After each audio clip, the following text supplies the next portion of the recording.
भस्माङ्गरागाय महेश्वराय नित्याय शुद्धाय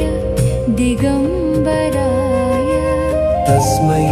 नकाराय नमः शिवाय शशिशेखरम् मन्दाकिनी सलिलचन्दनचर्चिताय नन्दीश्वर प्रमथनाथ महेश्वराय मन्दारमुख्य बहुपुष्प सुपूजिताय तस्मै